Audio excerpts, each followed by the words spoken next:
Connor Bedard is a Chicago Blackhawk. As if there was any doubt. I'm serious. As if there was really any doubt. Today, it finally happened. Connor Bedard was extended.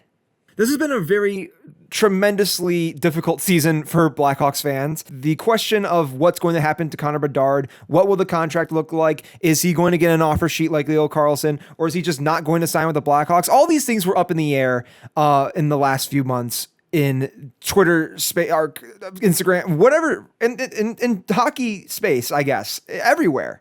Now, the way I've been looking at it, I really wasn't nervous about the situation with Connor Bedard. I think with time, people are starting to grow impatient and think that might mean something for Connor, or it might mean something about the Blackhawks. But it was getting really tough for Blackhawks fans to keep sitting around and waiting for something to happen. But it finally happened. Today, Connor signed a 5-year deal worth $15 million per year, which is tied for third for the most expensive contract in Blackhawks history, tied with Bowen Byram, $75 million. I was not concerned with how long these conversations were happening, and people were starting to ramp up the rumors because it's been taking so long. Is Pittsburgh going to offer sheet him? Is he just going to go walk and go to Vancouver? There's millions of different ideas being speculated about what's going to happen to Connor Bedard in his future. But no, he is staying. He is with us for at least 5 more years. That is, if things completely go sideways and we end up trading him halfway through that or something. I don't know. But as of now, we can see Connor Bedard in a Blackhawks uniform for the next 5 years. And at a good price, too. We talked earlier about Leo Carlsson's offer sheet situation, which makes him the highest paid player in the entire NHL at $18 million per year. And we were all wondering what's going to happen to Connor Bedard and his contract. Now, there's a lot of talk as to how they came up to that number, which honestly, I'm very happy with. Seeing what happened to Leo Carlsson, I was very confident that he was going to be signing between $18 million to $19 million.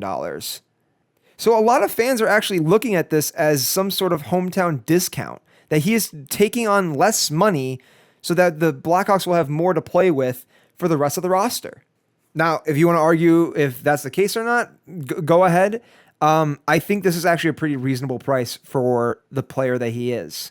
It'd actually be very crazy to go out and just give him a max contract, despite only being 21 years old and still hasn't had that 100-point breakout season that we've been waiting for. Despite last year, it was looking like that was the season, but we all know how things went with that. But nope, that's all in the past. We're moving forward now. And this is a huge step for the Blackhawks, a tremendously good contract. Now, we can actually debate. The years might be a little low for some people. I actually might be on the side of saying that is not enough. A lot of people were hoping for at least 6, but maybe in the 7-8 range in terms of years. So when this contract is up, it will be 2031, and Connor Bedard will be 26 years old. Now, for most forwards, that is around the time where you're in your prime. You are at your peak of performance, and this is the golden years of your career. I like to think that this contract kind of symbolizes that. So as soon as this contract is up, he's in his prime, he's going to get a much bigger contract. I like to think that's the reasoning behind that part of the contract. I don't know, just speculating. And a side note, with this contract comes a $9.8 million signing bonus. He's taking a page out of Sidney Crosby's book with the number reflecting the jersey number, as well as a full no move trade clause.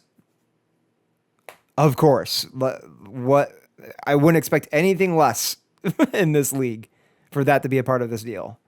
Now, a lot of fans were actually speculating that he was going to sign this contract yesterday, because yesterday was his 21st birthday. And when he signed his first entry-level contract, he also signed that on his birthday. So kind of odd that this came the day after, but that actually doesn't really matter. It's just something interesting. No, honestly, this contract is amazing. Sure, the years are a little less than what most people would want, but the $15 million cap hit is a great number to have considering the player that we are just signing. This gives the Hawks so much more room to play with going down the stretch. We have so many guys in the pipeline, so many guys that we have such high expectations for, so many guys who we are considering to be elite players. And this helps us out so much more than if we were to sign them to an $18, $19, $20 million contract. I am so happy that this is the result of, all this waiting that we've had for so long. I'm actually over the moon about it. I think it's great. But the Hawks can't be done here. There's still much more to do. We know now it is confirmed that Patrick Kane is down to 2 teams, and that is Buffalo and Chicago. And I think I'm going to save that conversation for when we know the answer. Fingers crossed it's Chicago, because, for what this team needs right now, there's honestly no better answer than Patrick Kane, considering what's available right now. Bringing back Patrick Kane is not only a great move for the organization, it's a great move for the team and also the fans. Like it just makes sense. But, there's other things at play here. There's a much bigger conversation about Patrick Kane and his choice. So we're just going to have to wait and see. But Chris Chelios seems to think that, that answer can come, pretty soon here. So we might be back on here in just a few days. Connor Bedard is here to stay for 5 more years. Again, never really was a doubt that this was going to go any other way.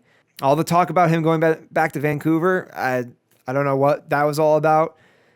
So many offer sheet conversations, and it's pretty heavily speculated from many sources that he was given offer sheets and he chose not to sign them.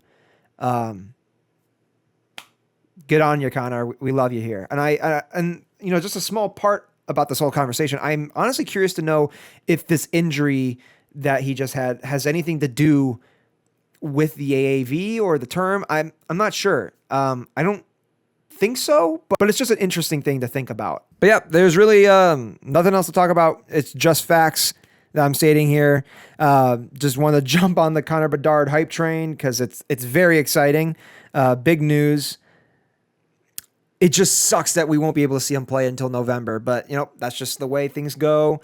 Have to live with it and move on, and hope the other guys step up and fill those spaces, right? All right. I'm done yapping. Okay. Bye.